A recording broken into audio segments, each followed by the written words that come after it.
ঠাকুরগাঁওয়ে নবগঠিত রুহিয়া উপজেলার নির্বাহী অফিসারের অস্থায়ী কার্যালয় পরিদর্শন করলেন ঠাকুরগাঁও জেলা প্রশাসক মোহাম্মদ রফিকুল হক। নবগঠিত রুহিয়া উপজেলার নির্বাহী অফিসারের ইউএনও অস্থায়ী কার্যালয় পরিদর্শন করেছেন জেলা প্রশাসক মোহাম্মদ রফিকুল হক। বৃহস্পতিবার ২০ আগস্ট জেলা প্রশাসক মোহাম্মদ রফিকুল হক নবগঠিত রুহিয়া উপজেলা নির্বাহী অফিসারের অস্থায়ী কার্যালয় পরিদর্শনে যান। এ সময় তিনি কার্যালয়ের বিভিন্ন কক্ষ ঘুরে দেখেন এবং প্রশাসনিক কার্যক্রমের সার্বিক বিষয়ে খোঁজখবর নেন। পরিদর্শনকালে জেলা প্রশাসক অস্থায়ী কার্যালয়ের পরিবেশ, প্রশাসনিক কার্যক্রম পরিচালনার ব্যবস্থা এবং প্রয়োজনীয় সুযোগ সুবিধা সম্পর্কে অবগত হন। নবগঠিত এ উপজেলার প্রশাসনিক কার্যক্রমকে আরও গতিশীল ও সুশৃঙ্খলভাবে পরিচালনার বিষয়ে তিনি সংশ্লিষ্টদের সঙ্গে আলোচনা করেন।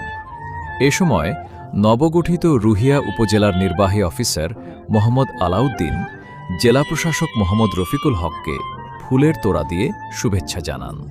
পরে জেলা প্রশাসক ও ইউএনওর মধ্যে রুহিয়া উপজেলার সার্বিক প্রশাসনিক কার্যক্রম ও উন্নয়নমূলক বিভিন্ন বিষয় নিয়ে মতবিনিময় হয়। জেলা প্রশাসকের এ পরিদর্শনের মধ্য দিয়ে নবগঠিত রুহিয়া উপজেলা প্রশাসনের কার্যক্রম আরও গতিশীল ও সমন্বিত হবে বলে সংশ্লিষ্টরা আশা করছেন। আপনারা জানেন আমাদের মাননীয় স্থানীয় সরকার উন্নয়ন মন্ত্রী মাননীয় মন্ত্রী জনাব মির্জা ফখরুল ইসলাম আলমগীর স্যারের যে এলাকাটা সংসদীয় আসন, এর যে ঠাকুরগাঁও সদর আসনটি ভেঙে আরও দুটি নতুন উপজেলা হয়েছে, রুহিয়া এবং ভূমি। এই রুহিয়া উপজেলা আপনারা জানেন এটা বর্ধমান সদরে এখানে সরকার ইউনো নিয়োগ দিয়েছে এবং অন্যান্য সরকারি দপ্তরগুলোরও অফিস শীঘ্রই এখানে স্থাপন হয়ে যাবে। এবং কিছু কিছু বিষয় আপনারা জানেন নতুন যখন উপজেলা হয় সেখানে কার্যক্রম চলছে, যেমন অলরেডি আমাদের যে হিসাব রক্ষণ কার্যালয়ের যে অফিস সৃষ্টি, সেটা এইখানে যে অফিস না হলেও আমাদের সদর থেকে কিন্তু এই কার্যক্রমটি চলবে। আপনারা জানেন যে আমাদের যে জমির যে দলিলের যে ব্যাপারটি সাব রেজিস্ট্রি, এটা আমাদের সদর সাব রেজিস্ট্রি অফিস থেকে আপাতত কার্যক্রম চলবে।